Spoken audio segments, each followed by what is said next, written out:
الزمالك وفيوتشر النهارده في اول مباراه لنادي الزمالك بعد بطوله الكونفدراليه. نادي الزمالك بيتعادل 1-1 بهدف البطل سيف الدين الجزيري صاحب الموقعة الشهيرة اللي أحرز هدفين في النادي المنافس وتسبب في آلام وأحزان للجماهير الأهلاوية. بشكر كل الناس اللي بتتابعنا على قناتكم يوميات زملكاوي، ودعمكم لينا بيفرق معانا وبتشجيعكم إن شاء الله مستمرين.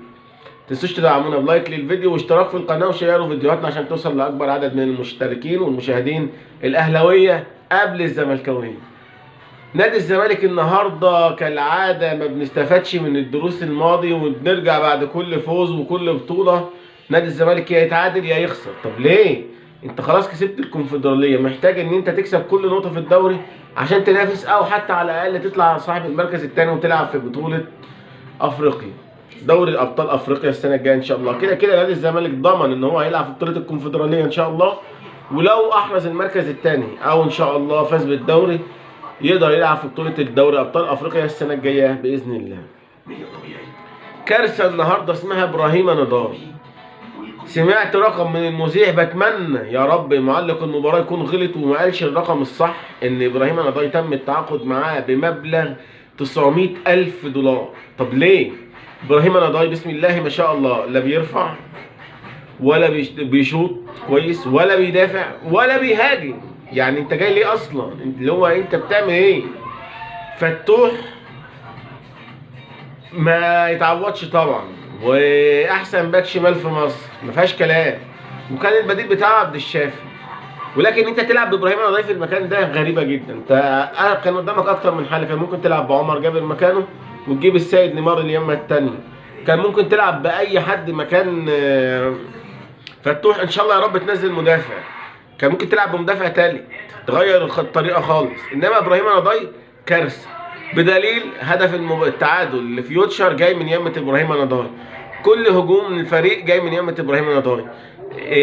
الانذار خده وكلف الفريق تغيير في بدايه الشوط الثاني، ونزل مصطفى شلبي وجاب عمر جابر ولعب محمد شحاته مكانه. طب وليه من الاول ما لعبتش بخطتك صح وانت عارف ان ابراهيم نضاي مستواه مش قد كده؟ وان هو الزمالك وفيوتشر النهارده في اول مباراه لنادي الزمالك بعد بطوله الكونفدراليه. نادي الزمالك بيتعادل 1-1 بهدف البطل سيف الدين الجزيري صاحب الموقعة الشهيرة اللي أحرز هدفين في النادي المنافس وتسبب في آلام وأحزان للجماهير الأهلاوية.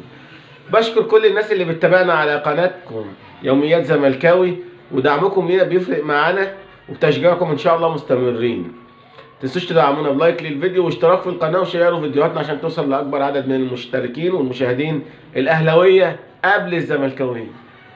نادي الزمالك النهارده كالعاده ما بنستفادش من الدروس الماضي وبنرجع بعد كل فوز وكل بطوله نادي الزمالك يا يتعادل يا يخسر. طب ليه؟ انت خلاص كسبت الكونفدراليه، محتاج ان انت تكسب كل نقطه في الدوري عشان تنافس او حتى على الاقل تطلع صاحب المركز الثاني وتلعب في بطوله افريقيا، دوري الابطال افريقيا السنه الجايه ان شاء الله. كده كده نادي الزمالك ضمن ان هو هيلعب في بطوله الكونفدراليه ان شاء الله، ولو احرز المركز الثاني او ان شاء الله فاز بالدوري يقدر يلعب في بطولة الدوري أبطال أفريقيا السنة الجاية بإذن الله. كارثة النهاردة اسمها إبراهيم نضار. سمعت رقم من المذيع، بتمنى يا رب معلق المباراة يكون غلط وما قالش الرقم الصح، إن إبراهيم نضار تم التعاقد معاه بمبلغ 900,000 دولار. طب ليه؟ إبراهيم نضار بسم الله ما شاء الله لا بيرفع ولا بيشوط كويس ولا بيدافع ولا بيهاجم.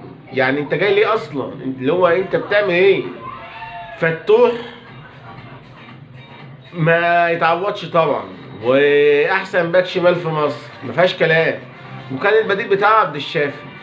ولكن انت تلعب بابراهيم نضاي في المكان ده غريبه جدا. انت كان قدامك اكتر من حل، كان ممكن تلعب بعمر جابر مكانه وتجيب السيد نيمار اليمه الثانيه، كان ممكن تلعب باي حد مكان فتوح. ان شاء الله يا رب تنزل مدافع، كان ممكن تلعب بمدافع تالت تغير الطريقه خالص. انما ابراهيم نضاي كارثه، بدليل هدف التعادل لفيوتشر جاي من يمه ابراهيم نضاي، كل هجوم من الفريق جاي من يمه ابراهيم نضاي.